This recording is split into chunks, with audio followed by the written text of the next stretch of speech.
This is your daily horoscope for Sunday, March 8th, 2026. All times are Pacific Standard Time. The first aspect takes place around 2 a.m. when the moon in Scorpio forms a trine with Jupiter in Cancer. This energy is beautiful for feeling supported, making progress, for feeling grateful and connected to the present moment. This energy is healing. It is also wonderful for making progress on some of your goals or just feeling like things are in alignment and moving along at a pace that feels fulfilling. This is great for connection, for nurturing and extending compassion, and building community as well. If you are asleep during this time, you might have some sort of profound dream or message or visit from an ancestor.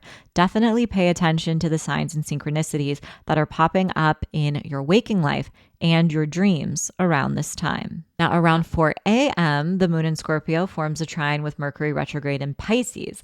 This is looping in some of your personal Mercury retrograde story. It could be a moment where you hear from someone from the past, or maybe you're dreaming about a past lover or a friend, or maybe you're rethinking a conversation, or you're recognizing that there is an idea or project that you need to rework in some way.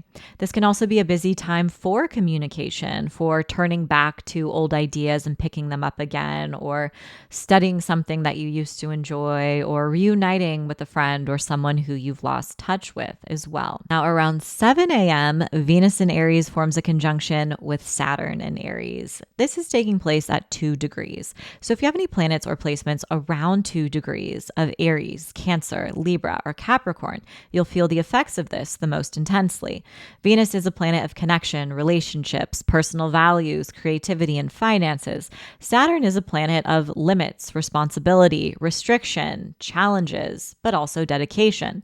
So when Venus and Saturn come together, typically this is a moment where we are navigating boundaries, limits, and expectations in our close one-on-one relationships, whether it is with a contract or a client or a roommate or a lover or a family member. There might be a need to navigate a boundary, to set a boundary, or have a difficult or important conversation. Sometimes this can also look like making a commitment or taking on more responsibility. So maybe you are offering to help out a neighbor or a family member, or you are signing up to volunteer, or you're signing a contract. Maybe you get a job offer under this alignment, or maybe you're making a romantic commitment of some sort as well. So it's not all bad, but there is some sort of responsibility and duty that comes up under this aspect as well. Now, fortunately, around 8:30 a.m., the moon in Scorpio forms a trine with the sun in Pisces. And this just means that the two luminaries, the moon and the sun, the moon our inner world, the sun our outer self, are meeting in a gentle and supportive connection. This can help us feel our feelings. This can have us, it's coming through in a water sign, experience a big cry. This can be healing, incredibly healing and supportive energy that helps us wash away, literally, get the pun, any resentments, feelings that we've ignored, anger, frustrations, and kind of wipes the slate clean. This can also be a moment of progress between the Pisces and Scorpio sections of our chart. There's a sense of flow, harmony, and stability, and it can just feel like you're making progress at this point in your life. Now, around 10:30 p.m., Mercury retrograde in Pisces is going to form a trine with Jupiter in Cancer, and this is energy that we're feeling throughout the backdrop of the day. This is taking place at 15 degrees. So if you have any planets or placements around 15 degrees of the water signs, you'll feel the benefits of this the most intensely. Now, both of these planets are still retrograde.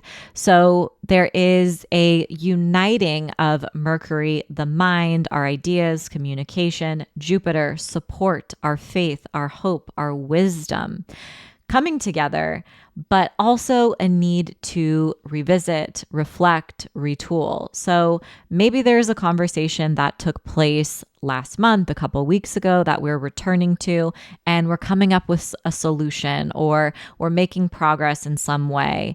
And maybe that's just been delayed, but this can be a moment of feeling hopeful again, or feel like you are making progress, or feeling like things are just moving along. This energy is beautiful for divination work. It's beautiful for having heartfelt conversations and genuine, meaningful interactions with other people, for using your words, your mind, storytelling, your creativity, and your lived experience to give back or to create hope for others in some way. And we will be feeling the energy of this planetary connection throughout the majority of the day. And it is also possible, of course, that maybe you learn some lucky news or just have a conversation or receive a compliment that makes you feel grateful for everything and everyone in your life that lends you support and everything that is going right.